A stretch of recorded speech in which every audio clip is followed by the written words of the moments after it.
Hello everyone, welcome to Avanti classes. My name is Manjit Bhardwaj. I am your chemistry lecturer. आज हम पढ़ने वाले हैं बेटा लेक्चर नंबर 9 केमिस्ट्री के थर्मोडायनेमिक्स का। ठीक है, this will be the last lecture of the thermodynamics. आज हम इसको लगभग एंड करने वाले हैं, कुछ क्वेश्चंस करेंगे और उसके अलावा कुछ थ्योरेटिकल पोर्शन और लास्ट क्या बोलते हैं उसको, law of the thermodynamics, that is the third law of thermodynamics. तो थर्मोडायनेमिक्स में तीन ही लॉ है ना? तीन है या चार है, बताएगा कोई मुझे? जल्दी से बताइए। सर 3। चार है। 3 हैं। थर्ड लॉ ऑफ थर्मोडायनेमिक्स है, इसलिए थर्ड से मतलब तीन ही हो गए, चार हैं अभी भी बता रहा हूँ, सोचो जरा। और आपको याद भी होगा, अगर मेरी कोई क्लास लगाई तो मैं आपको याद करवाऊंगा कि चौथा एक लॉ है, उस लॉ का नाम याद करवाऊंगा, फिर आपको पक्का याद आ जाएगा। सोचो, दिमाग पे जोर लगाओ, आप भी अभी छोड़ रहा हूँ, याद नहीं आ रहा तो फिर हेस्लो मैं 4 करवाता हूँ। है। फोर है, यस। कौन सा है हेस्लो चौथा? हेस्लो अरे नहीं नहीं नहीं नहीं नहीं, हेस लॉ थर्ड लॉ, वो लॉ ऑफ थर्मोडायनेमिक्स नहीं है बेटा। First law of thermodynamics, second law of thermodynamics, third law of thermodynamics, उसके पीछे आएगा law of thermodynamics. Hess law of thermodynamics नहीं है, हेस तो अकेला लॉ है, वो थर्मोडायनेमिक्स के अंदर है। फर्स्ट लॉ जो है ना, फर्स्ट लॉ, उसका एक एप्लीकेशन है हेस लॉ, फर्स्ट लॉ की एप्लीकेशन। ठीक है वंश बेटा, तो याद करवाता हूं चलो। जीरोथ लॉ ऑफ थर्मोडायनेमिक्स याद है किसी को? जीरोथ लॉ यस याद सर। आया? वो नाम याद है? अगर आपने मेरी क्लास लगाई थी तो मैंने बोला था देखो कमाल की चीज है ये, हमें पहली बार पता लगी है। क्या था वो, बता सकता? अब जीरोथ लॉ था क्या? Anyone else can tell me what is the zeroth law? नहीं पता? मैं बताता हूँ जीरोथ लॉ क्या कहता है। वो कहता है कि एक आपके पास में चीज है ए बी सी, मान लीजिए ए, मान लीजिए आपके पास एक चीज है ए और एक चीज है बी और एक है सी, यानी कि तीन चीजें हैं ए बी सी। तो ए जो है उसका कुछ टेम्परेचर है, ए का कोई टेम्परेचर है, और बी जो है उसके टेम्परेचर के बराबर है, और जो सी है वो भी ए के टेम्परेचर के बराबर है। समझ रहे हो बात? ए का टेम्परेचर बी के बराबर भी है, ए का टेम्परेचर सी के बराबर भी है। तो जीरोथ लॉ कहता है बी और सी का टेम्परेचर इक्वल होगा। पता था ये बात पहले? Yes sir. यस। अरे वाह, आपको तो मतलब फिर तो साइंटिस्ट हो पक्का, है ना? जीरोथ लॉ सुनिए क्या कहता है। ए है कोई चीज और बी का टेम्परेचर ए के बराबर है, सी है कोई चीज उसका टेम्परेचर भी ए के बराबर है, तो वो कहता है बी और सी का टेम्परेचर बराबर होगा। ये है जीरोथ लॉ। स्पेलिंग बता देता हूँ, ZEROTH, zeroth law of thermodynamics. Yes guys, ये है पहला लॉ। एक्चुअल में ये पहला होना चाहिए था, बट पहले लॉ को पहले नाम दे दिया, इसलिए पहला लॉ जो था वो पहला नहीं है, वो पहले से पहले वाला, पहले के बाद वाला था। ठीक है, यस सर। मुझे कंफ्यूज याद ना। आ गया, वो बाद में डिस्कवर हुआ था। हाँ यस, दैट इज, है ना? देखो कितना कॉमन सा था। आप सभी ने शायद ये भी बोला था कि हाँ सर हमने तो पहली बार सुना, बहुत से बच्चों ने बोला था, मुझे याद नहीं वो पर्टिकुलरली आप ही थे तो, है ना? तो उसके बाद में मैंने बोला था अब इसको याद रखना, लेकिन आपने फिर भी इसको याद नहीं रखा, है ना? बेचारे फर्स्ट लॉ के साथ कितनी नाइंसाफी है। एक तो उसको फर्स्ट नाम नहीं मिला, जीरो नाम मिल गया और ऊपर से उसका नाम को याद भी नहीं रखता है ना? ये तो ना इंसाफी है भाई, आप लोगों को याद रखना चाहिए बेचारे का नाम।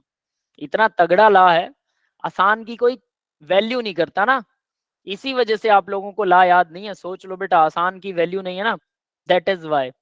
ठीक है, चलिए अब आगे बढ़ते हैं। तो भाई फर्स्ट है, first slide of the lecture है Gibbs free energy and spontaneity. Gibbs free energy के बारे में हम पहले से डिस्कस कर चुके हैं, ठीक है? तो आज हम बस उसका फॉर्मूला भी पहले से जानते हैं, बस आज उसकी थ्योरेटिकल पोर्शन देखेंगे। उसकी थ्योरी में वैसे कुछ है नहीं। तो डेल्टा एच जो होता है, डेल्टा जी सॉरी, डेल्टा जी होता है गिब्स फ्री एनर्जी, वो इक्वल होता है delta H plus P delta we. Yes guys, ये फॉर्मूला आप लोगों ने कर रखा है? Yes, yes sir. ठीक है, तो फिर कोई दिक्कत ही नहीं। फिर आपको गिब्स फ्री एनर्जी पहले से पता है। बस गिब्स फ्री एनर्जी के बारे में क्या कहता है Gibbs free energy? The thermodynamics potential of the measure of the useful work. ये क्या बोलता है? यूजफुल वर्क का मतलब क्या है, या ऑब्टेनेबल जो भी इसने लिखा है, तो इसका मतलब क्या है? ये कह रहा है कि कोई रिएक्शन अगर स्पॉन्टेनियस होती है, स्पॉन्टेनियस समझते हो, जो अपने आप होती है, तो इसका मतलब वो अपने आप हो रही है, तो कोई ना कोई यूजफुल वर्क हमें फ्री में मिल रही है, एनर्जी फ्री में, नेचुरल एनर्जी मिल रही है। फ्री वर्ड को बाद में ड्रॉप कर दिया गया था, इसका मतलब है नेचुरल एनर्जी मिल रही है आपको, नेचर है ये चीज का, इसलिए आपको फ्री में एनर्जी मिल रही है। समझ में आ रहा है? हम ऑटोमेटिकली बड़े हो रहे हैं, तो हम फ्री में बड़े हो रहे हैं, आप ऐसा बोलोगे। तो फ्री वर्ड को बाद में ड्रॉप कर दिया, नेचुरली बड़े हो रहे हैं ना, दैट इज द नेचर। तो इसलिए गिब्स एनर्जी अकेला रहा, फ्री को आईपीसी ने ड्रॉप कर दिया। ठीक है, तो गिब्स एनर्जी, तो इसको गिब्स एनर्जी का नाम दिया कि ये गिब्स की एनर्जी है, गिब्स साइंटिस्ट का नाम था, और ये एनर्जी हम यूज कर सकते हैं। ये energy pressure volume work done की भी नहीं है, ये अपने आप होने वाली एनर्जी है, that is called useful energy. ठीक है, तो useful work from the thermodynamic system of the constant. अब ये होता है at constant temperature and pressure, temperature और प्रेशर कांस्टेंट है, रिएक्शन होने के चांस नहीं है, पर फिर भी रिएक्शन हो रही है, हम करवा नहीं रहे हैं, हम एनर्जी नहीं दे रहे हैं, अपने आप हो रही है, टेम्परेचर वही है, प्रेशर वही है, फिर भी रिएक्शन हुए जा रही है। तो यानी फ्री में कोई चीज अपने आप को स्टेबल करने के लिए रिएक्शन करवाएगी, है ना, तो वो स्टेबल होने के लिए अपने आप अपने अंदर चेंज कर रही है, इसलिए हमने उसको नाम दिया कि वो गिब्स एनर्जी है। तो वो एनर्जी जिसकी वजह से रिएक्शन अपने आप को चेंज कर रही है, जब वो सारी एनर्जी खत्म हो जाएगी तो रिएक्शन फिर स्टेबल हो जाएगी, फिर रुक जाएगी। ठीक है, तो जितनी देर तक चली, जितनी एनर्जी हमें मिली, वो सब है Gibbs energy. Goat this guys, that is delta G, जो H plus P delta we के बराबर होता है वर्क डन और ही एंथैल्पी चेंज के। क्लियर है बेटा सबको, गिब्स फ्री एनर्जी क्या है? Yes sir. ठीक है, रिएक्शन अब जो अपने आप एनर्जी रिएक्शन होती है, तो वो रिएक्शन रुकने तक जितनी एनर्जी हमें मिली पर mole of the reaction when it was हेल्डिंग, जब वो हो रही थी, व्हेन इट वाज ऑक्योरिंग, जब वो रिएक्शन कैरी ऑन थी, उस टाइम पर जितनी भी एनर्जी हमें मिली जब तक वो चलती रही, वो है सारी गिब्स एनर्जी। ठीक है, फ्री की बोल सकते हैं कि अपने आप आ रही है, या नेचुरल एनर्जी बोल सकते हैं, क्योंकि रिएक्शन कुछ इस तरह के सिस्टम में थी कि नेचुरली हमें एनर्जी मिल रही थी। गिब्स एनर्जी कैपेसिटी, ठीक है। अल्टरनेटिवली इसकी अच्छी डेफिनेशन है, Gibbs energy is the capacity of system to do non mechanical work. System की कैपेसिटी वर्क करने की, कौन सा वर्क? नॉन मैकेनिकल, हम नहीं कर रहे इसे, प्रेशर वॉल्यूम वर्क नहीं है ये, प्रेशर वॉल्यूम वर्क ही होता है, नॉन मैकेनिकल वर्क याद रख, मैकेनिकल वर्क याद रख लेना। मैकेनिकल वर्क मतलब हमको प्रेशर वरेशर डाल के कुछ काम करके उसके ऊपर वर्क डन कर रहे हैं ना, तो वो मैकेनिकल वर्क होता है, अपने हाथों से जोर लगा रहे हैं, किसी भी चीज तरह का कोई पावर लग रहा है। ठीक है, तो नॉन मैकेनिकल वर्क मतलब हम कोई पावर नहीं लगाई, कांस्टेंट प्रेशर टेम्परेचर था, delta G measure is the non mechanical work done को मेजर करना, मेजर करता है। ठीक है, delta G measures the non mechanical work done on it, ये मेजर करता है उसको, बस इतनी सी बात है। यस गाइज, समझ में आ गया डेल्टा जी क्या काम करता है? ठीक है, डेल्टा जी, हाँ जी, डेल्टा जी समझ में आ गया? हाँ यस बेटा सर। बोलिए। बोलते रहिए, ठीक है, 10 बजने वाले हैं, मुझे पता है नींद आ सकती है, लेकिन अगर आप मेरे साथ बोलते रहेंगे तो आपको नींद नहीं आएगी, है ना। वरना कोई चुटकुला कहानी कुछ सुना सकते हैं आप लोगों का मूड हो तो यहाँ देखिए फॉर्मूला लिखा हुआ है बेटा, चुटकुला फटाफट याद कीजिए। अभी फॉर्मूले के बाद हम चुटकुला सुनेंगे, delta H G equal delta H minus T delta S, और यहाँ पर लिखा हुआ है, अब ये देखना बेटा, डेल्टा जी लेस देन अगर 0 होता है, स्पॉन्टेनियस होती है रिएक्शन, इरिवर्सिबल प्रोसेस होती है, और रिवर्सन जो प्रोसेस है वो स्पॉन्टेनियस होती है, रिएक्शन स्पॉन्टेनियस है। और यहाँ पर एक चीज बता रहा हूँ, इसका मतलब है डेल्टा जी की वैल्यू नेगेटिव भी है, 0 से नीचे तो नेगेटिव है, रिवर्सिबल है, इक्वल टू 0 है। ठीक है, प्रोसेस इज रिवर्सिबल। और यहाँ पर impossible, process is impossible, non spontaneous का मतलब हो ही नहीं सकती, और उसका मतलब है डेल्टा जी की वैल्यू पॉजिटिव है। क्लियर है, पॉजिटिव होता है तो नॉन स्पॉन्टेनियस होता है डेल्टा जी, बट जब एंट्रोपी डेल्टा एस अगर पॉजिटिव हो तो रिएक्शन क्या होती है भाई? तब वो स्पॉन्टेनियस होती है, इसमें उल्टा है, स्पॉन्टेनियस। यस गाइस, समझ में आ रहा है ये? Yes sir. Delta G yes. और डेल्टा एस दोनों एक दूसरे के रिवर्स हैं, ये याद रख लेना। डेल्टा जी नेगेटिव होता है तो स्पॉन्टेनियस है, और डेल्टा एस पॉजिटिव होता है तो स्पॉन्टेनियस है रिएक्शन। ठीक है ना बेटा, बस इतना ध्यान रखिएगा, और ये तीनों कंडीशनें अब आपको याद होनी चाहिए। और जब प्रोसेस इम्पॉसिबल वाला उसने ये जो लिखा ना डेल्टा जी इक्वल 0, तो इसका मतलब प्रोसेस जो है वो इक्विलिब्रियम में होती है।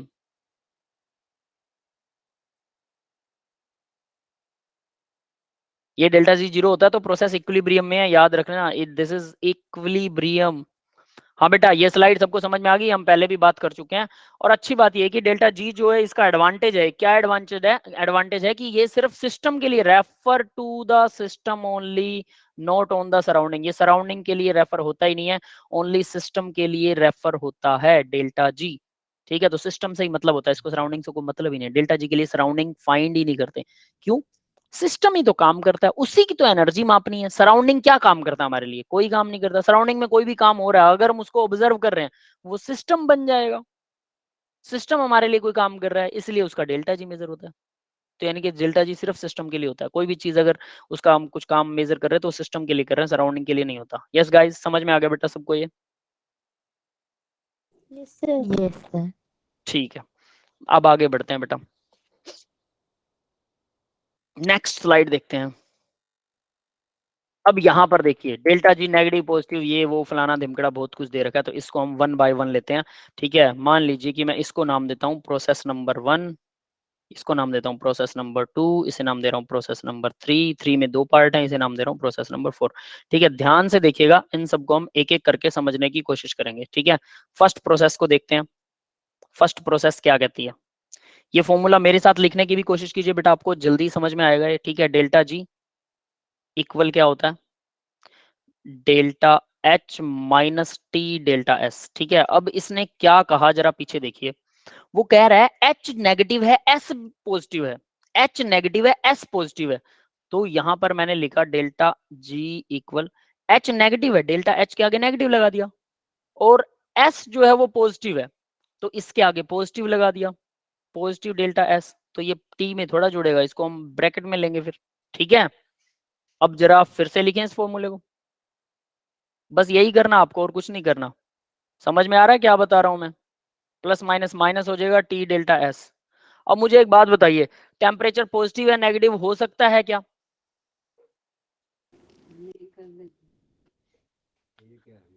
Yes, sir. टेम्परेचर हो सकता है, बिल्कुल। टेम्परेचर केल्विन में पॉजिटिव या नेगेटिव हो सकता है क्या?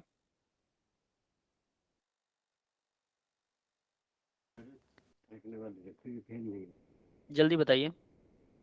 नो सर, केल्विन में No, पॉजिटिव ही sir. रहेगा। केल्विन में 0 से स्टार्ट होता है, 0 से नीचे है ही नहीं टेम्परेचर, तो केल्विन में हमेशा पॉजिटिव रहने वाला है, बस बात ही खत्म। तो क्योंकि हम केल्विन में ही हमेशा लेते हैं, तो temperature can not be negative और नेगेटिव। ठीक है, तो टी यहां पर मैं लिख रहा हूं, यही लिख दूं क्या? यहाँ लिख देते हैं, चलो। टी इन केल्विन, ठीक है, temperature in kelvin, temperature in kelvin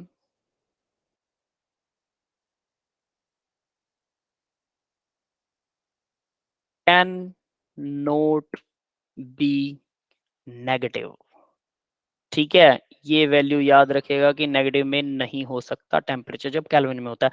तो डेफिनेट सी बात है, टेम्परेचर को तो देखने की जरूरत नहीं, वो तो पॉजिटिव ही रहेगा। तो ओवरऑल आप देखिए जरा, डेल्टा जी क्या हो जाएगा? दोनों टर्म नेगेटिव आ रही हैं, तो नेगेटिव हो गया delta G, Yes, sir. Yes, है sir. ना? ठीक है, नेगेटिव हो गया। ओके, ठीक है। तो भाई श्रेया को जोक सुनना है। किसी ने जोक तैयार किया क्या? याद आया किसी को जोक कोई अच्छा सा? इसको कर लेते हैं फिर, जोक देखते हैं। सोचता हूँ मैं फिर, है ना, मैं सोचता हूँ, आप लोग थोड़ा जोक सोचोगे। वैसे मुझे आते नहीं है जोक, फिर भी कोई टूटा फूटा सा जोक देखते हैं। ठीक है, चलो तो इसको करते हैं। तो डेल्टा जी नेगेटिव होता है तो क्या होता है? रिएक्शन स्पॉन्टेनियस होती है। Spontaneous होती है. Yes, sir. स्पॉन्टेनियस, ठीक है, बात खत्म, पहला खत्म हो गया। ऑलवेज स्पॉन्टेनियस नेगेटिव आएगा, ये हमेशा नेगेटिव, ये तो हमें पता लग ही गया। Reaction is spontaneous, reaction spontaneous होती है। ठीक है, ये स्पॉन्टेनियस है, ऑलवेज नेगेटिव। ठीक है, तो ये कुछ कंडीशनें इसने क्लियर कर दी। नेक्स्ट पॉइंट देखते हैं, एच पॉजिटिव है, एस नेगेटिव है, उल्टा हो गया, एच पॉजिटिव एस नेगेटिव। तो सेकंड पॉइंट देखते हैं यहाँ पर बेटा, डेल्टा जी फॉर्मूला वही लिखूंगा, इक्वल आएगा delta H minus T delta S. तो इसने क्या बोला, अब जरा देखिए इसी के अंदर क्या कह रहा है ये, डेल्टा जी इक्वल, तो देखिए डेल्टा जी क्या आएगा, डेल्टा एच। क्या बोला इसने, ये पॉजिटिव बोला, इसको मैंने पॉजिटिव कर दिया, पॉजिटिव डेल्टा एच। और ये क्या कहा, एस क्या कहा, नेगेटिव, नेगेटिव डेल्टा एस, लेकिन यहाँ ब्रैकेट आएगा। ठीक है, तो डेल्टा एच जी क्या आ गया, डेल्टा एच पॉजिटिव, Non-spontaneous. और ये positive T delta S. Yes, तो डेल्टा जी क्या आ गया ओवरऑल, दोनों का पॉजिटिव, तो पॉजिटिव ही आएगा, तो non spontaneous. Yes guys, clear है बेटा सबको? Yes, sir. Yes, sir. ठीक है, तो ये 2 पॉइंट तो सीधे सीधे क्लियर हो गए, इसमें तो कोई दिक्कत थी ही नहीं, पहली और लास्ट बात यही है, ठीक है। अब जो तीसरा और चौथा पॉइंट आएगा उसमें थोड़ी सी दिक्कत हो सकती है। तो थर्ड पॉइंट देखिए अब जरा, थर्ड पॉइंट उसने क्या कहा, थर्ड पॉइंट में 2 पार्ट्स हैं, ठीक है। तो थर्ड कह रहा है दोनों पॉजिटिव हैं, डेल्टा एच, और मैं सिर्फ ये कंडीशन पढ़ रहा हूं, आगे वाला मत पढ़िए, समझिए उसको, ठीक है, खुद निकालना देखिए। तो अब हम फिर से डेल्टा जी, आपको लग रहा होगा ना बड़ी छोटी सी बात है, आगे इसके ऊपर न्यूमेरिकल आएगा, खुद निकाल के दिखाना मुझे, फिर पता लगेगा मैं ये छोटी बात नहीं है, ठीक है। इसको ऐसे लो, प्रैक्टिस क्यों जरूरी है, ठीक है, इसको ऐसे लो। मैंने आपको बता दिया, देखो बेटा, ये गाड़ी है, इसमें ये हैंडल है, ये रेस है, ये ब्रेक है, ये क्लच है, और ये गियर है, बता दिया सब। अब कहूंगा कि चला के दिखाओ, चलेगी क्या गाड़ी? आप कहोगे चले तोगी पर रुकेगी नहीं। Yes sir. है ना? तो वो किसी में ठुक के बस सामने कोई आ जाएगा तो रुक जाएगी, वरना नहीं रुकेगी। तो वैसा ही हो रहा है यहाँ पे, ये लग तो बहुत आसान रहा है कि हाँ ये है, हम कर ही लेंगे, सर क्या कर रहे हैं, है ना। बट जब आप करोगे ना, जब मैं बोलूंगा हाँ बेटा आंसर दो क्वेश्चन का, तब वो बस एक डायरेक्शन में चलते गए, समझ में कुछ नहीं आएगा। तो यहाँ दोनों पॉजिटिव बताया उसने, तो हम दोनों पॉजिटिव ले रहे हैं, डेल्टा एच माइनस टी, ये भी पॉजिटिव आ गया डेल्टा एस, ठीक है। यस गाइज, क्लियर है ना, दोनों पॉजिटिव लेने दें, कंडीशन याद रखिएगा, ठीक है। तो ये आ गया पॉजिटिव डेल्टा एस एच, ये आ गया माइनस टी डेल्टा एस। तो पहले वाली इक्वेशन बन गई सेम जो ऊपर लिखा हुआ है ना। तो इसमें क्या करें, इसमें किस पे डिपेंड करेगा, अभी प्लस भी हो सकता है माइनस भी हो सकता है, डिपेंड किस पे करेगा, ये सारी टर्म बड़ी है तो माइनस आएगा, अगर ये टर्म बड़ी है तो प्लस आएगा, ऐसा ही होगा, है ना। Yes sir. ये टर्म पे डिपेंड करेगा। तो यहाँ इसके ऊपर यहाँ देखिए, if temperature is very high, अगर टेम्परेचर बहुत हाई हो तो डेल्टा जी इक्वल क्या आ जाएगा, सोचो जरा। ये टेम्परेचर बहुत हाई है तो ये पॉजिटिव डेल्टा एच तो है, लेकिन माइनस में ये बिग, वेरी बिग, बिग भी नहीं, इसको हम वेरी बिग लिखेंगे, तो ये बड़ा हो गया ना, ये टर्म बन गई बड़ी, माइनस वाली टर्म बड़ी होगी, प्लस वाली छोटी है, तो आंसर क्या आएगा, माइनस में आएगा कि नहीं, सर नेगेटिव। नेगेटिव आएगा। तो इसका मतलब ये क्या हो गया, स्पॉन्टेनियस बन गई। Yes yes sir. गाइस, समझ में आ गया बेटा। अब फोर्थ कंडीशन देखिए, अब फोर्थ कंडीशन आप लोग खुद निकाल सकते हैं, तो जरा मैं पीछे दिखा देता हूँ, नहीं फोर्थ नहीं आएगा, सॉरी, फोर्थ से पहले इसी में इफ लगाया था, तो इफ को पहले सॉल्व तो करना है। अब दूसरी कंडीशन देखिए, इसी में ये तो था कि टेम्परेचर अगर ज्यादा हो तो, ठीक है, एक मिनट, इसको लिखते हैं, ये है ए, ये वाला पार्ट है, ठीक है। अब इसी की बी कंडीशन आएगी एक, बी कंडीशन में क्या लगाऊंगा मैं, if temperature is very low, ये भी तो लेंगे ना, अगर टेम्परेचर वेरी लो है तो यहीं से इसको उठाइए, ठीक है, मैं इसके लिए मार्क लगा रहा हूं, देखिए यहीं से इस कंडीशन को उठाते हैं और यहां पर मार्क करते हैं, यहां से देखना आपको, ठीक है, इस इक्वेशन को देखना है। तो क्या होगा भाई, डेल्टा जी, अब जरा बताइए क्या आने वाला है, इक्वल डेल्टा एच तो पॉजिटिव है, और ये क्या आएगा, माइनस टी डेल्टा एस, क्या आने वाला है, वेरी लो आएगा ना, टेम्परेचर छोटा है, ठीक है, तो माइनस की टर्म लो हो जाएगी, yes or note guys. Yes sir. Yes yes और सर। अगर ये छोटा आया तो ओवरऑल आंसर क्या आएगा, पॉजिटिव आंसर आएगा, इसका मतलब क्या हो गया कि ये नॉन नॉन स्पॉन्टेनियस बन गई, ठीक है। तो ये थी थर्ड कंडीशन। अब फोर्थ कंडीशन देखिए जरा, fourth condition, next page add करते हैं ना, फोर्थ कंडीशन, फोर्थ कंडीशन के अंदर क्या कह रहा है वो, फोर्थ कंडीशन में कह रहा है दोनों नेगेटिव है, देखो ये भी नेगेटिव बोल रहा है, ये भी नेगेटिव बोल रहा है, एस और एच दोनों नेगेटिव है, ठीक है। तो यहां पर delta G equal delta H minus T delta S. सोचो अगर ये सारा क्वेश्चन मेरे साथ आप लिखते, बार बार लिख के देखोगे, कितनी बार प्रैक्टिस हो जाएगी पता है, है ना, कम से कम ये 20 बार लिखा जाएगा। एक ही फॉर्मूला 20 बार लिख लिया, बार बार पढ़ लिया, बार बार समझ लिया, दिमाग में इतना घुस जाएगा, रात को भी नहीं निकलेगा बाहर, है ना। सपने आया करेंगे डेल्टा डी डेल्टा एच, है ना। पता है, मैं आपको एक चीज बताता हूँ, मैंने जब फर्स्ट टाइम लाइफ में पढ़े थे ना, इलेक्ट्रॉन्स घूमते हैं, रेजोनेटिक स्ट्रक्चर, ये आपके आगे आएगा +1 में, ठीक है। तो जब मैंने पहली बार मैकेनिज्म पढ़े लाइफ में और उसको याद किया, लिख लिख के याद किया, तो मुझे याद है कि मेरे को सपने में इलेक्ट्रॉन घूमते हुए नजर आ रहे थे, मैं इलेक्ट्रॉन घुमा रहा था बैठे बैठे सपने में। तो ये रियलिटी होती है बेटा। ठीक है, तो अगर आप अच्छे मन से याद करते हैं तो बहुत अच्छे से याद हो जाता है। ठीक है, तो देखते हैं अब इसमें, इसने बोला था दोनों नेगेटिव हैं, तो मैंने इसको नेगेटिव कर दिया डेल्टा एच को, और टी तो पॉजिटिव ही रहेगा। ये माइनस तो इक्वेशन का माइनस है, आपको डेल्टा एस के आगे माइनस लगाना है, ये याद रख लेना, कहीं आप गड़बड़ कर दो कि माइनस पहले से लगा हुआ है, वो इक्वेशन का, उसको नहीं हटा सकते आप। तो माइनस डेल्टा एच, और ये क्या हो जाएगा, plus T delta S. Yes, समझ में आ गया ना। अब इसमें क्या करें, अब इसमें भी कंडीशन लगाते हैं, तो ये ए बना देते हैं हम इसको, है ना। इफ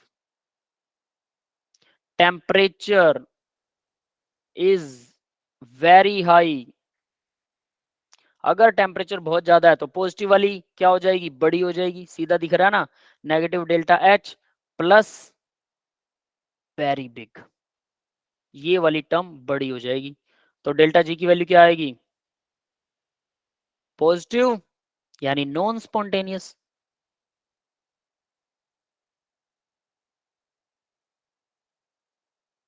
यस गाइस, समझ में आ गया बेटा सबको। अब इसी में बी कंडीशन लगाते हैं, ठीक है, अब इसी में बी कंडीशन लगाते हैं, डेल्टा जी इक्वल क्या था, negative delta T S plus T delta S, यही था यहीं पर, ठीक है, ये इसी का पार्ट है, ठीक है। तो बी कंडीशन के अंदर क्या लगाएंगे अब, डेल्टा जी इक्वल, इफ, अरे इफ तो लिखा ही नहीं मैंने ना, if temperature, if temperature is very low, अगर टेम्परेचर बहुत छोटा है, कम है, तो क्या आ जाएगा, टी डेल्टा एच प्लस में वेरी स्मॉल, ये वैल्यू छोटी हो जाएगी, है ना। मैंने पहले वेरी स्मॉल ही लिखा है ना, वेरी लो लिख दिया इसको ना, स्मॉल लिखते हैं, that is not the right thing, very small. ये आपके पास नोट्स आएंगे तो ऑब्वियस है, थोड़ा पढ़ने में कन्वीनियंस होना चाहिए। जो डेल्टा जी इक्वल, अब क्या आ जाएगा, ये वेरी लो है तो नेगेटिव हो जाएगा, यानी स्पॉन्टेनियस हो गया, उसका रिवर्स हो जाएगा, बस इतना ही है। हाँ बेटा, ये सारी कंडीशन सबको समझ में आ गई। ये टेबल है वो, spontaneous, non spontaneous, always positive, always negative, और ये दोनों जो है वो कंडीशंस पे है, दोनों पॉजिटिव है तो कंडीशन लगती है, ठीक है, और वरना सब ठीक ठाक है। हाँ जी, आगे बढ़े बेटा। Yes, yes sir. चलिए ठीक है, आगे बढ़ते हैं भाई। Third law of thermodynamics, third law of thermodynamics क्या कहता है, तो मैंने आपको बताया था ना, 4 लॉ है, पहला लॉ है जीरोथ लॉ, और 0 लॉ है, वैसे वो पहला लॉ है, लेकिन पहले वाला दूसरा है। है ना। तो पहला लॉ कौन सा है भाई, जीरोथ लॉ के बाद वाला लॉ कौन सा है, first law of thermodynamics, formula आता है मैथमेटिकल सबको, yes or not, please tell me guys. किसी को नहीं आता, आता है सबको, याद करवाऊंगा तो सबको याद आ जाएगा, बता दो, कुछ तो बता दो। हाँ बेटा, नहीं याद किसी को भी। First law of thermodynamics: energy neither be created nor be destroyed, it can be converted into first form, in one form to the another form. याद है, ऐसा ही है, energy neither be created nor be destroyed, ये तो law की definition है, इसका first law of thermodynamics mathematical derivation क्या है, delta U equal Q plus W. Q plus W, याद आ गया ना। इक्वल हाँ, सबको याद आ जाएगा, अब तो मैंने बता दिया तो अब सबको याद आ ही जाएगा, वरना सब भूले बैठे थे कि फर्स्ट लॉ ये भी है, फॉर्मूला याद है लेकिन फर्स्ट लॉ याद नहीं है कि वो फर्स्ट लॉ का है ना। इसका मतलब ये है कि आपने प्रैक्टिस नहीं की है, मुझे पता लग गया, सोच लेना, हमें पता लग जाता है, पता है। बच्चों से ना क्वेश्चन पूछ के देखो, एक भी कोई भी क्वेश्चन पूछ लो, उनका ना फेस से पता लग जाता है टीचर को इसको नहीं आता। और वो टीचर उसी को खड़ा करता है, कहता खड़ा हो तू, तेरे को क्यों नहीं आता, ऐसे होता है ना क्लास में, टीचर को फेस देख के पता लग जाता है, जैसे आप लोगों को, जैसे आप लोगों को टीचर का फेस देख के पता लग जाता है ना, अरे वाह आज तो टीचर, जो बुरे से टीचर होते हैं ना क्लास में, टफ रफ एंड टफ रहते हैं, है ना, तो उनका ना फेस देख के पता लगता है आज ये कुछ नहीं कहेगा, पता होता है उनको। और जिस दिन वो गुस्से में होता है ना, कोई शरीफ टीचर भी हो लेकिन उस दिन वो गुस्से में होगा, उस दिन ना कोई नहीं बोलता, सबको पता है कि आज ये पिटाई कर देगा, आज ये कुछ ना कुछ बोल देगा मुझे, है ना, इसलिए सब चुप रहते हैं। आप लोगों को जैसे फेस रीडिंग से फील हो जाता है कि आज टीचर कुछ नहीं कहेगा, वैसे ही स्टूडेंट्स के बारे में भी टीचर को शक्ल से पता लग जाता है कि इसको ये वाला क्वेश्चन नहीं आता और ये नहीं बता सकता। कभी कभी हमसे गलती होती है, कभी कभी आप लोगों से भी गलती होती है। शरारती बच्चे होते हैं ना, वो टीचर का फेस बहुत जल्दी रीड कर लेते हैं कि आज ये कुछ नहीं कहेगा, शरारते करते रहो, वो शरारते करते रहते हैं, उस दिन बोलते रहते हैं। लेकिन जिस दिन टीचर का मूड ऑफ होता है और उस दिन टीचर मौका ढूंढ रहा होता है कि कोई आज बोले, शरारती बच्चों को समझ में आ जाता है कि आज बोला तो आज गया तो, इसलिए उस दिन ही बोलता वो, है ना, कमाल की बात। तो ये याद रखिएगा। फर्स्ट लॉ हो गया। चलो अब सेकंड लॉ की बारी है। सेकंड लॉ कौन बताएगा? सेकंड लॉ क्या था? entropy of the universe always increasing, that is the second law of thermodynamics। theoretical याद हो गया, पता लग गया, यस सर। है ना। First law U plus U equal Q plus W, second law entropy of the system always increasing, तो हम लिखते हैं उसको delta S of universe equal क्या होता है?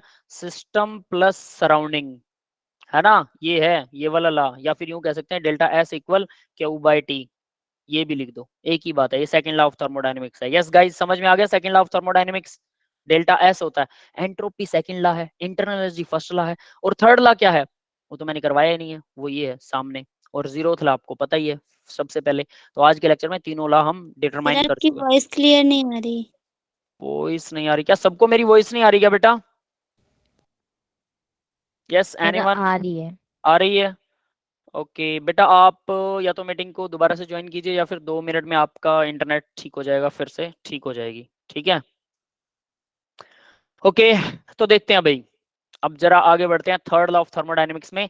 तो ये absolute, at absolute zero, absolute zero क्या होता है पता है किसी को? सर आपकी वॉइस क्लियर नहीं है। एब्सो, मेरी वॉइस क्लियर नहीं है अभी भी, किसी को भी क्लियर नहीं है क्या? प्लीज बेटा मुझे बताइए।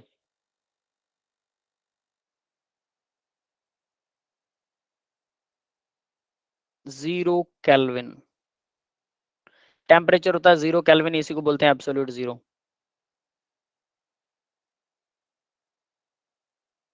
हाँ बेटा, अभी भी क्लियर? क्लियर है, आयुष को क्लियर है, उर्वशी को भी क्लियर है। बेटा हाँ आप क्लियर। रीज्वाइन कीजिए, मीटिंग को क्लियर हो जाएगी। Rejoin, please rejoin your meeting. हो गई हो गई। हो गई, ठीक है, ओके ओके, थैंक यू, ठीक है। हाँ, -273 डिग्री सेल्सियस, डिग्री सेल्सियस नैना बेटा, -273.16 होता है, एग्जैक्ट डाटा बता देता हूँ। -273.1 पॉइंट नीचे लगेगा, 0.16 डिग्री सेल्सियस इक्वल होता है 0 केल्विन के, ठीक है। और इसी को बोलते हैं एब्सोल्यूट जीरो। तो ये माना जाता है कि एब्सोल्यूट जीरो पर entropy of the perfectly crystalline substances taken as zero, ये है आपका third law.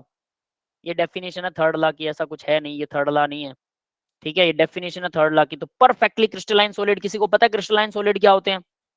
Lattice crystal, crystalline solid, इसके बारे में मैंने आपको बताया था, किसी को याद हो तो? हाँ भी याद आ रहा है किसी को? सर वो ऑड स्टेट में होते हैं। हाँ बिल्कुल बिल्कुल, वैसा ही, सही जा रहे हो, सही जा रहे हो। और किसी को भी याद है? नहीं याद? किसी को याद नहीं है कि शायद क्लास, बच्चों ने क्लास लगाई नहीं हो मेरी, है ना। चलो मैं बता देता हूँ क्या होता है, ठीक है। फिर से हम क्रिस्टलाइन सॉलिड के बारे में बात बता देते हैं। क्रिस्टलाइन सॉलिड क्या होते हैं? लैटिस एंथैल्पी वाले में आया था, बिल्कुल बेटा ने ना, बिल्कुल लैटिस एंथैल्पी में ही था वो, लैटिस जो होता है। तो देखो क्रिस्टल, क्रिस्टल बोलो, लैटिस बोलो, या फिर क्रिस्टल लैटिस बोल दो, कुछ भी बोल दो, क्रिस्टल लैटिस, ठीक है। और क्रिस्टल लैटिस, क्रिस्टल लैटिस और क्रिस्टल लैटिस, पूरा इकट्ठा भी क्रिस्टल लैटिस बोल सकते हैं, अकेला लैटिस बोल सकते हैं, अकेला क्रिस्टल बोल सकते हैं। ये चीजें होती हैं क्रिस्टलाइन सॉलिड, ये सब क्रिस्टलाइन सॉलिड होते हैं। क्रिस्टलाइन सॉलिड कौन से होते हैं? जिनका परफेक्ट ऑर्डर हो, परफेक्ट ऑर्डर। अब ये परफेक्ट ऑर्डर क्या चीज होती है भाई? Let's see it, what is perfect order. देखो, मान लीजिए कि आप लोगों को मैं ठीक है, इस रूम को रहने देते हैं, एक सिंपल एग्जांपल लेते हैं। मान लीजिए एक बड़ा सा हॉल है, आपके घर में एक बड़ा बढ़िया सारा प्रोग्राम है, ठीक है, और आपके पास एक बड़ा सारा हॉल है, ठीक है। उस हॉल में बहुत सारी चेयर पड़ी हैं और आप लोगों को चेयर पैटर्न में लगानी है, पैटर्न में, ठीक है। मेज भी है बहुत सारे, ठीक है, मेज भी है हॉल में, चेयर भी है, कुर्सियां, मेज, सब कुछ है। अब सब बच्चे अपना अपना, मतलब मान लो किसी एक बच्चे को मैंने काम दे दिया, तो क्या करेंगे? एक बच्चा करेगा ये लो भी ये मेज है, और ये हमने इस तरह से मेज के चारों तरफ 6 कुर्सियां 8 कुर्सियां लगा दी, ठीक है। एक और फिर यहाँ पर एक और मेज लगा दिया, फिर इस तरह से चेयर्स पे ये लगा दिया, फिर से मेज लगा दिया, और यहाँ पे हर जगह पर 8-8 चेयर है, ठीक है, 8-8, आई एम सेइंग 8-8 है हर जगह, ठीक है। आप अपने तरफ से इमेजिन कर लो, ठीक है। एक तो ये पैटर्न बना दिया बच्चे ने, लेकिन एक दूसरा बच्चा क्या करता है? वो करता है भाई हम तो ऐसा करेंगे, हर मेज को दूसरे मेज से जोड़ देंगे, ठीक है, हर मेज को दूसरे मेज से जोड़ दिया, ठीक है, और फिर यहाँ पर चेयर ही चेयर लगा दी। समझ में आ रहा है? Yes or not, please tell me guys. और कोई और पैटर्न हो सकता है? आप लोग बताइए। एक और हो सकता है भाई, क्या हो सकता है? कि मेज को कुछ ऐसे गोलाई में लगाते हैं, सारे मेज, ठीक है, 4 मेज ऐसे गोलाई में लगाते हैं, बीच में जगह है जाने की, ठीक है। तो इस जगह पर इस तरह से आमने सामने लोग ऐसे बैठे हैं, सिर्फ आमने सामने बैठे हैं, साइडों में नहीं बैठे, ठीक है, साइडों में लोग नहीं बैठे। ऐसा भी हो सकता है ऑर्डर। और इस तरह से फिर एक और ऑर्डर है, और ऑर्डर है, इस तरह से। तो मान लीजिए कि मैंने 3 बच्चे सेलेक्ट किए क्लास में से, तीनों को अलग अलग ड्यूटी दे दी, तो तीनों ने क्या किया? 3 अलग अलग ऑर्डर बना दिया। उनको 3 हॉल मिले थे और बहुत सारी कुर्सियां, बहुत सारे मेज मिले थे, तो तीनों ने अपना अपना ऑर्डर लगा दिया, लगा दिया, सही है। अब उन 3 बच्चों का नाम बताता हूं। एक का नाम था लोहा, आयरन, एक का नाम था डायमंड, डायमंड नहीं, सॉरी सॉरी, क्या नाम उसका, सिल्वर, चांदी, और एक का नाम था गोल्ड, सोना, ठीक है। लोहे ने अपना काम किया, गोल्ड ने अपना काम किया, सिल्वर ने अपना काम किया, तीनों ने अपने अपने काम किए, तीनों के पैटर्न अलग थे। अब मैंने क्या किया? तीनों को बोला कि भाई आप लोग, तीनों बच्चों को बोला कि आप लोग ये सारे मेज और कुर्सियां वापस हॉल से बाहर निकाल दो। तीनों ने तीनों हॉल साफ कर दिए, खाली कर दिए। फिर से उनको बोला फिर से लगाओ मेज कुर्सियां। अब अगली बार उन्होंने फिर से सेम पैटर्न में लगा दी, उनको वही पसंद है, वो वही पैटर्न लगाएंगे। Yes or note? ये बात समझ में आ रही है सबको? Yes sir. है ना? बार आप उसको खाली करवाओ, वापस डलवाओ, वो हमेशा सेम पैटर्न लगाएंगे। इसको बोलते हैं क्रिस्टलाइन सॉलिड, इसको बोलते हैं परफेक्ट सॉलिड, इसको बोलते हैं ऑर्डर्ड सॉलिड। परफेक्ट ऑर्डर, उनका ऑर्डर कभी नहीं बदलेगा। ऑर्डर अलग अलग है, लेकिन अलग अलग सब्सटेंस का ऑर्डर अलग अलग है। याद रख लेना ये बात, अलग अलग सब्सटेंस का ऑर्डर अलग अलग है, सेम सब्सटेंस का सेम ऑर्डर हमेशा रहेगा। ऐसे सॉलिड को बोलते हैं perfect solid, crystalline solid, crystal lattice, कुछ भी कह लीजिए। जितने भी छोटे मॉलिक्यूल होते हैं उनका ऑर्डर हमेशा सेम रहता है, वैसा ही रहेगा। आप किसी सॉलिड को गर्म कीजिए, लोहे को गर्म करो, उसका ऑर्डर लिक्विड बन जाएगा ना, उसके मॉलिक्यूल एटम इधर उधर घूमना शुरू कर देंगे गर्म में।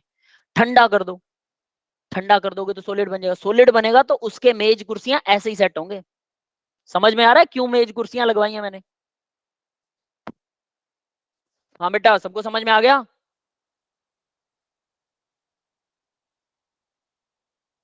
Yes sir. ठीक है।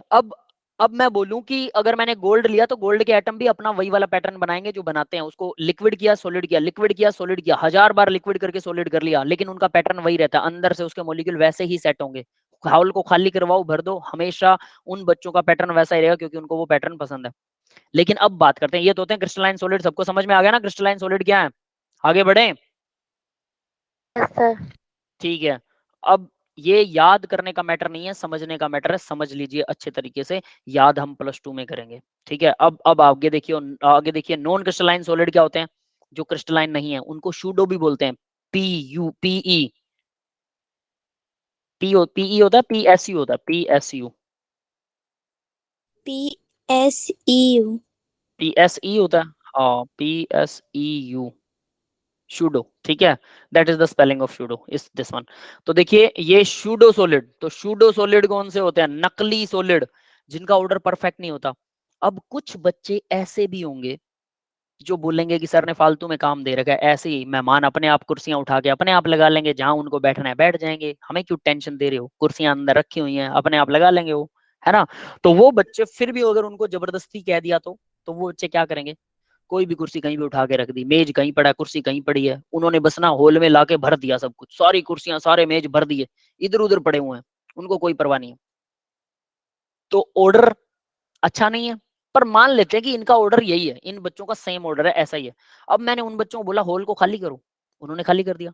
अब उनको बोला दोबारा से भरो, अब वो दोबारा से जहां पर कुर्सियां पहले रखी थी वहां पर तो नहीं रखेंगे, वो तो ठूस रहे हैं ना, कोई भी कुर्सी कहीं भी जा सकती है, जिस जगह में चेयर थी वहां हो सकता है मेज आ जाए। यस और नॉट, समझ में आ रहा है? Yes sir. तो इसका मतलब उनका ऑर्डर गलत हो गया, पहले वाला सेम ऑर्डर नहीं है। तो जितनी बार वो बाहर जाके अंदर आएंगे, चेयर को लेके आएंगे, हर बार ऑर्डर को पलट देंगे। ऐसे सॉलिड को बोलते हैं शूडो, नकली सॉलिड या अमोर्फस सॉलिड या non crystalline solid. Yes guys, समझ में आ गया? अब ऐसा होता क्यों है? जैसे बच्चों तो चलो चंचल हो सकते हैं, हम तो चंचल हो सकते हैं, है ना, लेकिन क्या सॉलिड भी चंचल होते हैं? यस होते हैं। कौन से वाले? अब वो बताता हूँ चंचल सॉलिड कौन से हैं। तो देखिए, आपने पॉलीथीन का नाम सुना है? पॉलीथीन जो आपके घरों में, यस सर। ये उसका फॉर्मूला लिख रहा हूं मैं सामने। ये बहुत बड़ा मॉलिक्यूल होता है, कितना बड़ा कि ये चेन ना अनलिमिटेड होती है, एन मॉलिक्यूल होते हैं इसमें, एक में N number of CH2 CH2 CH2। ये जो आपके सामने ये पॉलीथीन ही है, पॉलीथीन, THENE, ठीक है। और ये बनता किससे? इथीन से बनता है, CH2 double bond CH2, ethene, that is the molecule जिससे ये मिलकर बना है। इसका डबल बॉन्ड टूट जाता है और दोनों तरफ एक एक वैलेंसी खाली हो जाती है और आपस में जुड़ते जाते हैं, ठीक है बेटा। तो इस तरह से बनता है, ये बहुत बड़ा मॉलिक्यूल होता है, लंबी चेन। ऐसे ऐसे लाखों मॉलिक्यूल बनकर आपका पॉलीथीन बनाते हैं, जो घर में हम नॉर्मली पॉलीथीन यूज करते हैं, ठीक है। Got this guys? Yes sir. ठीक है, सिंपल चीज है, कोई दिक्कत नहीं है, बन गया पॉलीथीन अपना, ठीक है, क्या टेंशन है इसमें।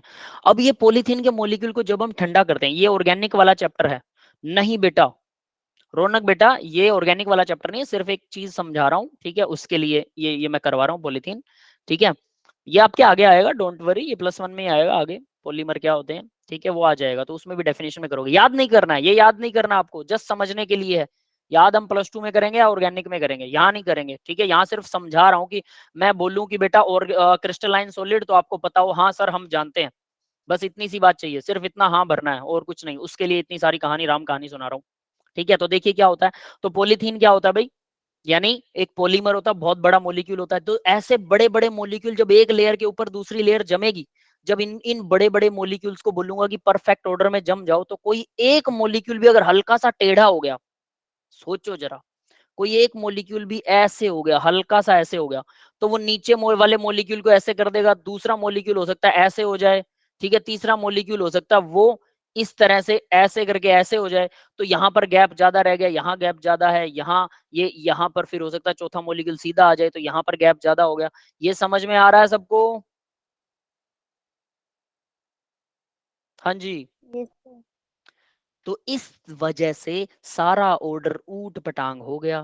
जब इस सॉलिड को वापस गर्म करके ठंडा करूंगा, तो इस बार इसकी अरेंजमेंट, ये जो गैप है ये अलग जगह होंगे, सेम जगह नहीं रहेंगे, उल्टे पुल्टे फिर से हो जाएंगे, क्योंकि मॉलिक्यूल बहुत बड़ा और टेढ़ा मेढ़ा हो जाता है। That's it. हाँ बेटा, समझ में आ गया? Yes sir. तो ऐसे मॉलिक्यूल्स को बोलते हैं non crystalline amorphous solid. Amorphous समझ गए क्या होते हैं? शूडो, नकली सॉलिड होते हैं वो, नकली, ये नकली वाले सॉलिड की बात कर रहे हैं हम, ठीक है। तो नकली सॉलिड, अब आपको समझ में आ गया होगा कि नकली सॉलिड क्या होते हैं। तो जितने भी बड़े मॉलिक्यूल्स हैं, जितने भी बड़े मॉलिक्यूल्स हैं, उनको बोलते हैं पॉलीमर। पॉलीमर क्या होते हैं? जो बड़े मॉलिक्यूल्स होते हैं, जैसे कि प्रोटीन, हमारी बॉडी में जो हम खाते हैं वो प्रोटीन भी बहुत बड़ा मॉलिक्यूल होता है। DNA, deoxyribonucleic acid, RNA, ribonucleic acid, ये सभी मॉलिक्यूल्स बड़े बड़े मॉलिक्यूल होते हैं, सारे के सारे क्या होते हैं? नकली सॉलिड होते हैं, शूडो सॉलिड होते हैं, क्रिस्टलाइन नहीं होते। और जितने भी छोटे मॉलिक्यूल है, NaCl, और जितनी भी मेटल है, सब एक ही एटम है मेटल्स में, है ना। जितने भी अदर कंपाउंड है, वाटर से लेकर गैस से लेकर हाइड्रोजन, जितने हाइड्रोजन गैस है, अब आप कहोगे सर ये तो सॉलिड है ही नहीं। अगर हाइड्रोजन को सॉलिड बनाया जाए तो उसका ऑर्डर परफेक्ट होगा, वो ऐसे टेढ़ा मेढ़ा ऑर्डर नहीं बनाएगी क्योंकि छोटा सा मॉलिक्यूल है। सारे एग्जाम्पल ही तो बता रहा हूँ बेटा, आयुष बेटा सब एग्जाम्पल गिनवा रहा हूँ अब। तो जितने भी छोटे मॉलिक्यूल हैं सारे के सारे क्या हैं, परफेक्ट सॉलिड, उनका ऑर्डर परफेक्ट होगा। जितने बड़े मॉलिक्यूल हैं, पॉलीमर, पॉलीथीन हो गया, प्रोटीन हो गया, ठीक है, डीएनए हो गया, आरएनए हो गया, सारे के सारे क्या हैं, एमोर्फस, नॉन क्रिस्टलाइन, शूडो, नकली सॉलिड। हाँ जी, क्लियर है बेटा, आयुष बेटा, यू टू क्लियर हो गया? Yes sir. ठीक है, चलिए, तो ये था कहानी इसकी। तो अब आपको समझ में आ गया होगा। अब थर्ड लॉ को समझते हैं। थर्ड लॉ क्या कहता है? तो वो बोलता है क्रिस्टलाइन सॉलिड जो होते हैं ना, उसकी एंट्रोपी जीरो हो जाती है। मतलब एंट्रोपी जीरो का मतलब उनकी रैंडमनेस जीरो, उनका घूमना फिरना, आजादी, फ्रीडम, मॉलिक्यूल्स जो मूव कर रहे थे, मूवमेंट जीरो हो जाती है। मॉलिक्यूल्स की मूवमेंट जीरो, वो हिलते डुलते नहीं है जीरो केल्विन पर। ये माना जाता है जीरो केल्विन पर सभी मॉलिक्यूल्स की एंट्रोपी जीरो हो जाती है। किस मॉलिक्यूल की? अमोर्फस की नहीं, नकली सॉलिड की नहीं, असली वाले सॉलिड्स की। परफेक्ट ऑर्डर होता है जिनका। अब आपको ये डेफिनेशन नीचे लिखी हुई समझ में आएगी। जिसका परफेक्ट ऑर्डर होता है उनको क्रिस्टल या लैटिस या क्रिस्टल लैटिस बोलते हैं। ठीक है, यही है थर्ड लॉ की definition. Yes guys, third law की डेफिनेशन समझ में आ गई? Yes, sir. तो which means that the absolute zero every crystalline, देखो at absolute zero, at absolute zero every crystalline solid is in a state of perfect order. वो perfect order में होता है और इसकी एंट्रोपी जीरो होती है, ये बोल रहा हूं। अब उसके बाद में एक और इंपॉर्टेंट लाइन देखिए, by virtue of the third law. Third law का ये गुण है, वर्च्यू का मतलब होता है गुण। The absolute value of entropy, ये ब्रैकेट वाला मत पढ़िए, कोई दिक्कत नहीं है। ये बोल रहा है एंथैल्पी एब्सोल्यूट नहीं होती है उसकी वैल्यू। तो ये बोल रहा है for any pure substance can be calculated at room temperature. किसी भी प्योर सब्सटेंस की एंट्रोपी को रूम टेम्परेचर पर कैलकुलेट किया जा सकता है। कैसे? अब देखो, आपको पता है डेल्टा यू को कैलकुलेट किया जा सकता है, यू को कैलकुलेट नहीं किया जा सकता। याद है सबको ये? Change in internal energy can be calculated, but internal energy को चेंज नहीं कर सकते क्योंकि इंटरनल एनर्जी को हम कैलकुलेट नहीं कर सकते क्योंकि बहुत सारी होती हैं। हाँ बेटा, याद है सबको? Yes sir. ठीक है, तो लेकिन अच्छी बात यह है कि एंट्रोपी को कैलकुलेट किया जा सकता है, डेल्टा एस को भी कैलकुलेट किया जा सकता है। ठीक है, तो मैं यहाँ पे इसको हटा के कैलकुलेट ही लिख देता हूं, आपको क्लियर भी हो जाएगा। ठीक है, तो यहाँ कैलकुलेट किया जा सकता है। Wait,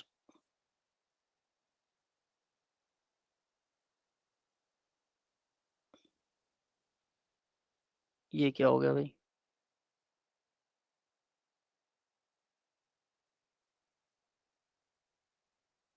can be calculated, can be calculated. ठीक है, और ये कैन नोट। और यहां नीचे वाले केस में क्या होता है, दोनों को कैलकुलेट किया जा सकता है। बस अच्छी बात यही है, both can be calculated.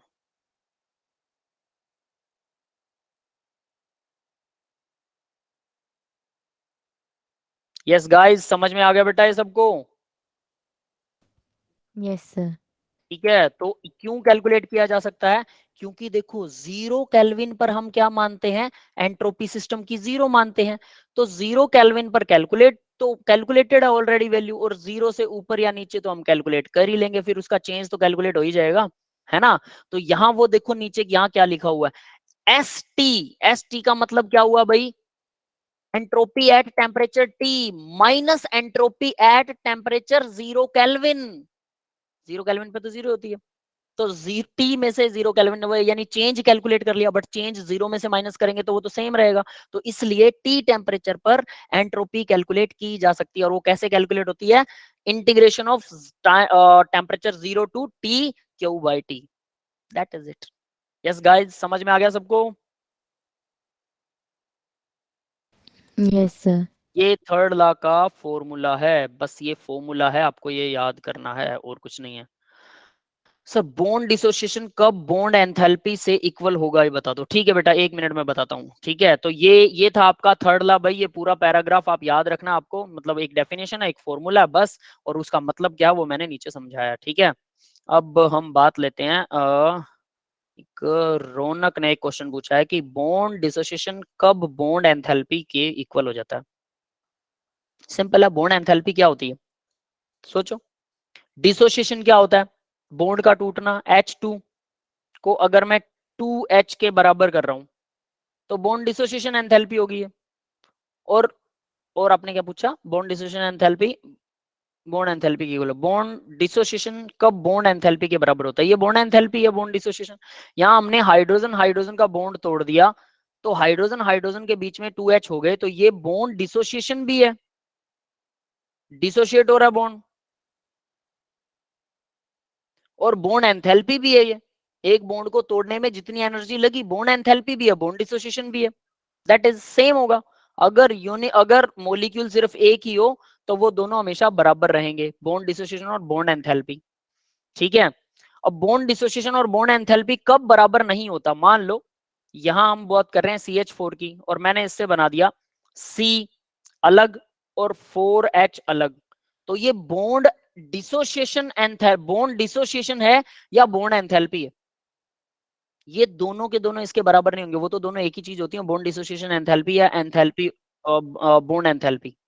Bond dissociation enthalpy और बॉन्ड एंथैल्पी इक्वली होते हैं, लेकिन यहाँ पर एवरेज बॉन्ड एंथैल्पी को कैलकुलेट किया जाएगा या एवरेज बॉन्ड डिसोसिएशन एंथैल्पी को। बॉन्ड एंथैल्पी और बॉन्ड डिसोसिएशन एंथैल्पी एक ही बात है बेटा, बॉन्ड टूटेगा तभी बॉन्ड एंथैल्पी होगा। ठीक है, हाँ उसमें चेंज नहीं है, don't be confuse about that.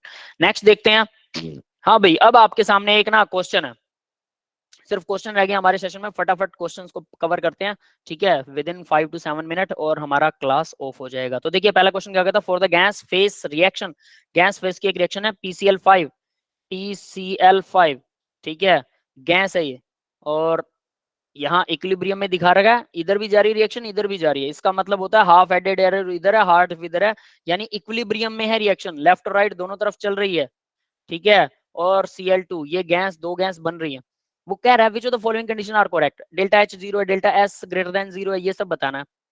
पहली बात, यहां पर डिसोसिएशन हो रहा है, PCl5 दो हिस्सों में टूट रहा है।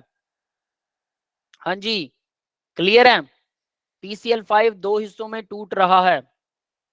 एक क्वेश्चन हो रहा है बॉन्ड हैबर साइकिल, एक बार समझो, बॉन्ड हैबर साइकिल समझा देता हूं बेटा। ठीक है, बॉन्ड हैबर साइकिल को लास्ट में लेते हैं। ठीक है, बस 5 मिनट में ये क्वेश्चंस पूरे कर लें। ठीक है, तो देखिए PCl5 PCl3 और Cl2 में टूट रहा है, तो एंथैल्पी ऑफ डिसोसिएशन क्या होता है? डिसोसिएशन जब कोई मॉलिक्यूल अपने आप टूटता है तो डेफिनेटली हमें एनर्जी मिलती है, पॉजिटिव होती है, डेल्टा H पॉजिटिव होता है। तो यानी कि डेल्टा H जो है वो इक्वल होता है पॉजिटिव के। यस गाइस, ये समझ में आया? हाँ बेटा। Yes sir. अब दूसरा देखिए जरा, इसके अंदर क्या कह रहा है वो कि विच of the following condition, delta S पूछा उसने, तो डेल्टा एस कैसे निकालते हैं? डेल्टा एस निकालने के लिए अगर हम डेल्टा एन निकाल लें, डेल्टा एन जी यो गैस वाला, अगर ये निकाल लें तो डेल्टा एन जी क्या होगा? डेल्टा एन जी आप लोगों को पता है क्या होता है? Number of mole of product in gaseous form minus number of mole of reactant in gaseous form. Yes guys, बताओ जरा कितना होगा? प्रोडक्ट गैसियस फॉर्म में कितने हैं, कितने मोल है? सर 1। गैस इस फॉर्म में प्रोडक्ट 2 मोल है बेटा। 1 कैसे है? एक तो ये गैस है, एक ये गैस है, देखो हाँ सर 2। 2 प्रोडक्ट है ना, 2, और रिएक्टेंट सर 1। 1, तो आंसर क्या आएगा? Delta N G, sir N 1। आ गया 1 है ना, तो डेल्टा एन की वैल्यू 1 है, 1 पॉजिटिव है।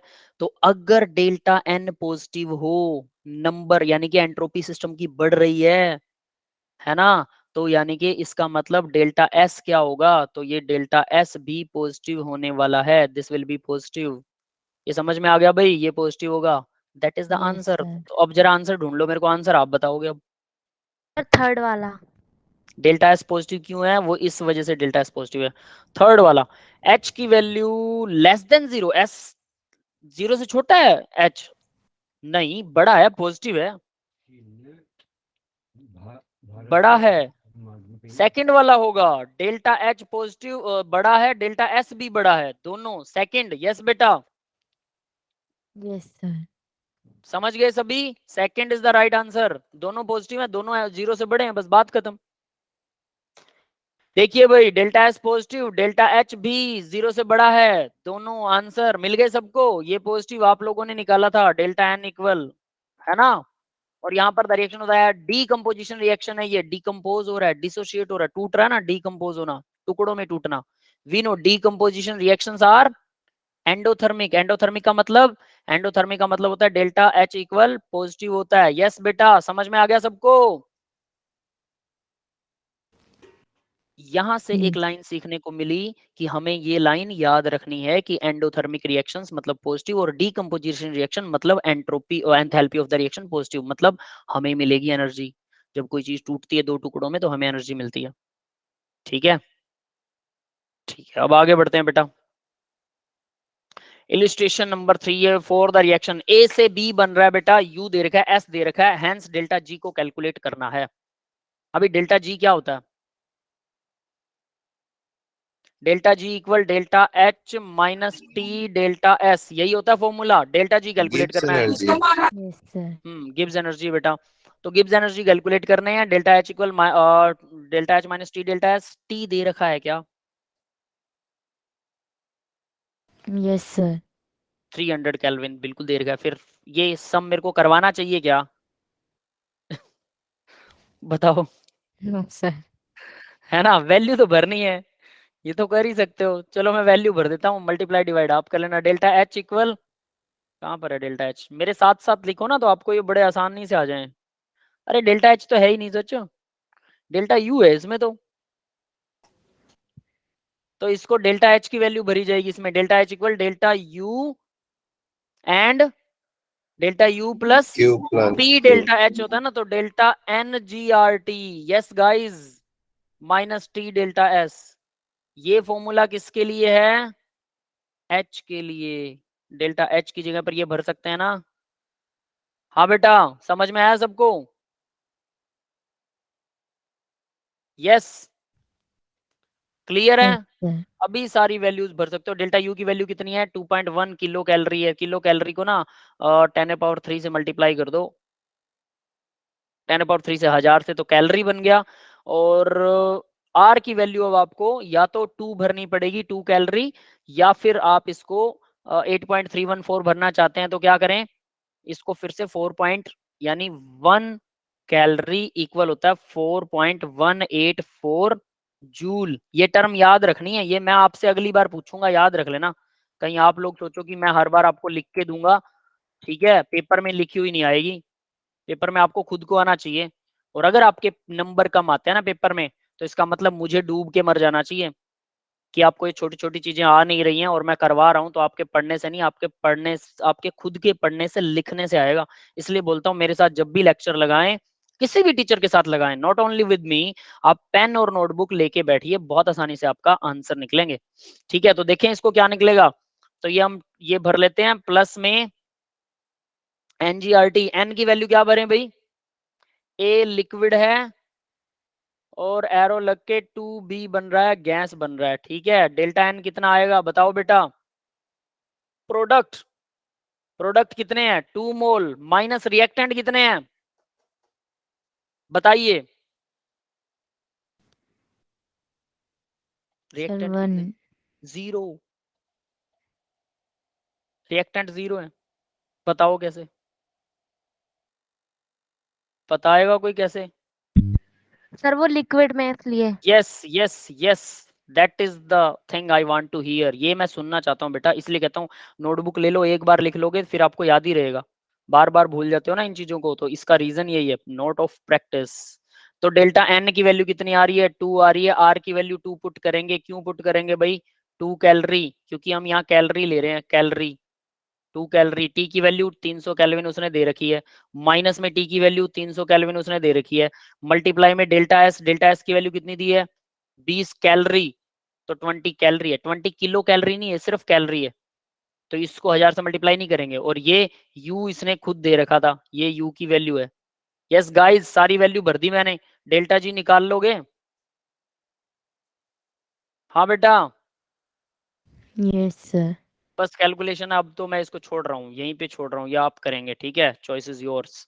वैसे नीचे आंसर दे रखा है, चिंता मत करो, ठीक है। तो देखो u इक्वल इतना है, तो delta h equal u plus एनजीआरटी, इसने पहले एनजीआरटी को सोल्व किया, ये h की जगह पर u प्लस एनजीआरटी भर दिया, t डेल्टा s है, सारी वैल्यू भरी, नीचे डिवाइड कर रखा है 1000 से, वो इन्होंने इसको कैलोरी को या किलो कैलोरी को मल्टीप्लाई डिवाइड करने के लिए कर रखा है, और कुछ नहीं किया, ठीक है।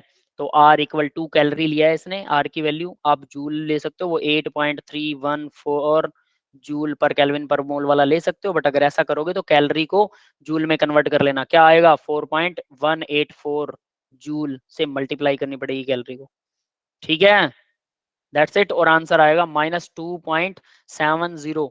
देखो कई बार इनके आंसर गलत होते हैं, ये मैं बता देता हूँ, मैंने ये चेक नहीं किया, चॉइस इज योर्स, आप इस आंसर को चेक कीजिएगा, राइट कीजिएगा, अगर गलत हो रहा है तो फॉर्मूला यही लगेगा, मेथड यही है, ठीक है। लेकिन हो सकता है आपने कोई यूनिट कन्वर्जन ना किया हो अच्छे तरीके से, इसलिए आपको लगे कि आपका आंसर गलत आ रहा है, तो उसको भी एक बार दोबारा वेरीफाई जरूर कीजिएगा, ठीक है। यूनिट कन्वर्जन जैसे कैलोरी और किलो में कन्वर्ट नहीं किया, गड़बड़ कर दिया, तो भी ऐसा हो सकता है, ठीक है।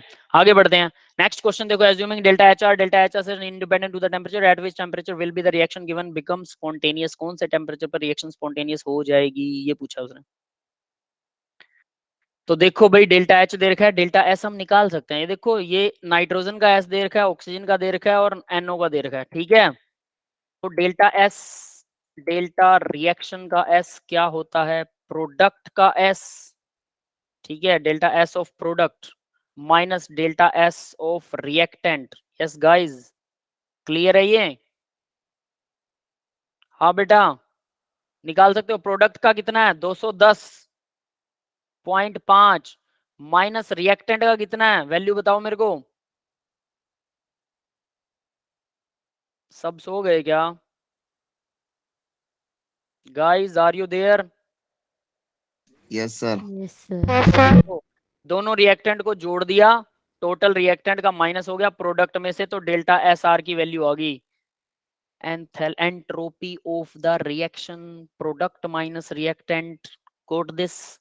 तो अपने पास एंट्रोपी तो आ गई, डेल्टा एच की वैल्यू भी है, उसने दे रखी है, ये रही डेल्टा एच की वैल्यू, दिखाई दे रही है सबको, डेल्टा आर एच रिएक्शन का एंथैल्पी का स्टैंडर्ड एंथैल्पी दे रखी है, तो ये भी स्टैंडर्ड निकलेगी, भी कोई दिक्कत नहीं, क्योंकि ये सारी यहाँ स्टैंडर्ड दे रखी है। देखो जीरो के ऊपर फाइव आइफन लगा रखे ना ऐसे, ये स्टैंडर्ड का साइन होता है, अकेला जीरो लगा दो वो भी स्टैंडर्ड होता है, अगर फाइव लगा देते हो वो भी स्टैंडर्ड होता है, सारे स्टैंडर्ड होते हैं, कोई भी लगा सकते हो, चॉइस इज योर्स, इन्होंने जो भी यूज किया हम भी कोई भी यूज कर सकते हैं। तो डेल्टा एच इक्वल कितना दे रखा, 180.8 किलो जूल पर मोल, वो दे रखा है जूल पर मोल, तो ये आएगा जूल पर मोल, ये याद रख लेना, और ये है किलो जूल, ठीक है। तो 1000 से मल्टीप्लाई होगी। अब जरा देखो क्या पूछा उसने, बिकम स्पॉन्टेनियस, रिएक्शन स्पॉन्टेनियस बन जाए कौन से टेम्परेचर पर बनेगी रिएक्शन स्पॉन्टेनियस, तो स्पॉन्टेनिटी के लिए क्या चाहिए, delta G equal delta H minus T delta S, goat this, spontaneous है, इसको मैं जीरो मान लेता हूं एक बार, जीरो पर क्या होता है, इक्विलिब्रियम, है ना, वैसे नेगेटिव होना चाहिए, आंसर नेगेटिव आना चाहिए, पर जीरो से आसानी से निकल आएगा, इसलिए मैंने इसको जीरो माना, ठीक है। ये बात समझ में आ गई बेटा सबको? हाँ जी guys, are Yes, you there? तो देखो ये है मल्टीप्लाई में 10⁻³ कर रहा हूं, क्योंकि मुझे इसको क्या बनाना है, मुझे इसको जूल बनाना है, अब ये जूल बन गया, माइनस में टी, टी तो निकालना है, डेल्टा एस कितना दे रखा है, डेल्टा एस मल्टीप्लाई में डेल्टा एस की वैल्यू वो है 210, और ये किसी ने सॉल्व किया क्या इसको, किसी ने नहीं किया ना, मुझे करना पड़ेगा, आप लोग नोटबुक पेन नहीं लेके रखते हो है ना, 91.4 प्लस 204.9, 396 आ गया भाई माइनस का, और इसके माइनस में है 210, 210.5 माइनस का 185.8 आएगा, माइनस का 185.8, ठीक है। अब इसमें बस आपको इस टर्म को उधर ले जाइए, ये माइनस माइनस प्लस की टर्म हो जाएगी, और ये टर्म उधर चली जाएगी, माइनस की हो जाएगी, फिर टी की वैल्यू निकाल लीजिए, डिवाइड मल्टीप्लाई करके निकाल सकते हो इसको, यस गाइज। चलिए इसका ना सॉल्यूशन ही देखते हैं, आपको सीधा समझ में आएगा। यहाँ सॉल्यूशन दे रखा है, देखो भाई क्या कर रखा है इसने, ये निकाल लिया 173.4, मैंने कितना निकाला 185.8, हमने कुछ गड़बड़ की क्या? 180.8, देखिए 180.8 सही लिया है, और 298 ऊपर कितना है, 210 को 2 से मल्टीप्लाई करना हम भूल गए। हाँ भाई 2 से मल्टीप्लाई करना हम भूल गए, यस। एंट्रोपी ऑफ प्रोडक्ट 2 से मल्टीप्लाई होएगी, ये रहा 2, किसी ने ध्यान नहीं दिया, मैंने भी नहीं दिया। हाँ बेटा समझ में आया ये सबको guys? Yes, sir. Yes, sir. तो ये ध्यान रखना बेटा, ठीक है। जल्दबाजी में मैंने ध्यान नहीं दिया, आप लोग तो बिल्कुल ही नहीं दे रहे ध्यान, आप लोगों के पास नोटबुक भी नहीं है मुझे लग रहा ना। कोई बात नहीं, सीधा करते हैं। तो ये आ गया हमारे पास, ये एंथैल्पी आ गई, क्या आया ये हमने निकाल लिया डेल्टा एस, ये निकल गया डेल्टा एस, ठीक है। इसके बाद में क्या किया इसने, H minus T delta S, सारी वैल्यूज भरी हैं, कुछ नहीं किया, आंसर निकाल लिया, बस दैट्स इट। तो डेल्टा जी की वैल्यू आ गई। अब जो डेल्टा जी की वैल्यू आई हमने उसको इक्वल टू 0 रख के किया, ठीक है। यहाँ पर इक्वल टू 0 था, सपोज दैट ये इक्वल टू 0 डेल्टा एस, तो इसमें टी की वैल्यू आ जाएगी। तो टी की वैल्यू वो आएगी जब डेल्टा जी 0 था, समझ में आ रहा है? इसको हम 0 लिख लेंगे, डेल्टा जी को 0 लीजिए और गेट कीजिए, इसने लिखा भी हुआ है। तो टी की वैल्यू वो आएगी जब डेल्टा जी 0 था। तो मान लीजिए कि मैंने यहाँ पर टी निकाला equal to suppose that 25 kelvin निकाल लिया टी, ठीक है। जब डेल्टा जी 0 था, जब 0 से डेल्टा जी हमें क्या करना है, 0 से कम करना है, यानी इस टेम्परेचर से कम ही होना चाहिए टेम्परेचर, वो टेम्परेचर निकलेगा। यस गाइस, समझ में आया बेटा ये सबको? यस, सबको क्लियर है ये क्वेश्चन? हाँ बेटा, Yes, sir. ठीक है। फटाफट बस एंड करने वाले हैं, ठीक है, 2 मिनट की क्लास रह गई है। इलिस्ट्रेट दैट, तो यहाँ देखिए, calculate the delta S, assume that this is not sulphur exist in the solid. तो यहाँ इसने, ये अच्छा क्वेश्चन है, सल्फर रोम्बिक में और मोनोक्लिनिक में 2 फॉर्म्स में रहता है। डेल्टा एच इसका दे रखा है, मैं जल्दी जल्दी क्वेश्चन करवा रहा हूँ। 298 केल्विन टेम्परेचर है, 1 एटमॉस्फेयर प्रेशर है, डेल्टा जी की वैल्यू भी दे रखी है। कैलकुलेट डेल्टा एस कैलकुलेट करना है। तो डेल्टा जी क्या होता है हमें पता है, delta H minus T delta S, ये होता है। डेल्टा एस दे दिया, ये गिवन है, ठीक है। डेल्टा एस गिवन है, मैं इसको चलो मार्क कर लेता हूँ येलो, डेल्टा एस गिवन है। उसके बाद में टी 298 केल्विन गिवन है, डेल्टा एच ये भी गिवन है, डेल्टा जी निकल आएगा, डेल्टा जी भी दे रखा है सॉरी, टी निकल आएगा, ठीक है। टेम्परेचर निकल गया, system delta S, delta G कहाँ दिया है अभी, डेल्टा एस निकालना है, सॉरी जी दे रखा है, ठीक है ठीक है, टी भी दे रखा है, ठीक है। डेल्टा एस निकालना है आपको, you should have to find delta S, delta S ये निकल जाएगा हमारे पास, delta S will be finded. तो डेल्टा एस यहाँ से निकाल लेंगे, बाकी सबको उधर ले जाएंगे। तो डेल्टा एस के लिए सीधा फॉर्मूला लगा सकता हूँ मैं, डेल्टा एच इधर चला जाएगा, delta G minus delta H divide में, और ये माइनस का था ये इधर चला गया, ये पूरी टर्म हो गई माइनस की, डिवाइड में आ जाएगा टी, और ये पूरी टर्म माइनस की। ये फॉर्मूला बन गया डेल्टा एस का, इसी फॉर्मूले से बनाया, कुछ नहीं किया मैंने, डेल्टा एस निकाल लिया, बाकी सब वैल्यू को पुट कर दिया। नेक्स्ट देखो उसने क्या किया, assume don't vary significantly, calculate delta TQ at the temperature at which rhombic and monoclinic exist at the equilibrium। Equilibrium में बनाना है दोनों को।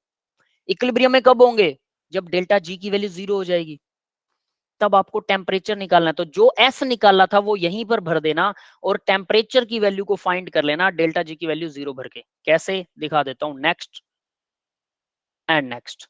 देखो ये तो डेल्टा एस निकल गया सीधा सीधा।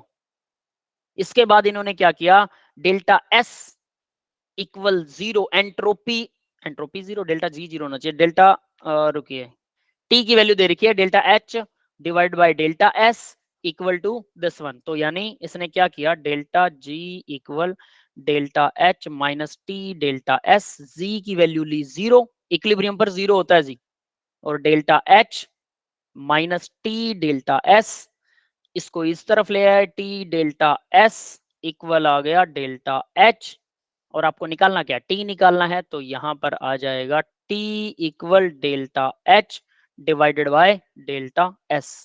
यस गाइस, समझ में आया बेटा ये? Last question of the class, समझ में आ गया सबको? अब क्लास ऑफ करने वाले हैं, ठीक है, यहां से आप टी निकाल सकते हैं। सॉल्यूशन आपके सामने है, कैसे निकला टी। डेल्टा जी को 0 क्यों भरा?